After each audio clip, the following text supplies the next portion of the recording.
रघुवंश तिलक से पुरुषोत्तम लखे गंगा स्नान से श्रीराम नाम।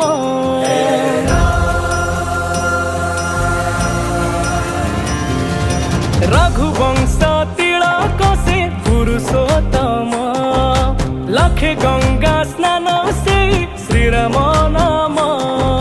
500 बरसर प्रतीक्षा सारी फेरुचंती धरा धमे धर्म धरी। घंटा घंटा हुलहुली 5 दीप दिय जाली।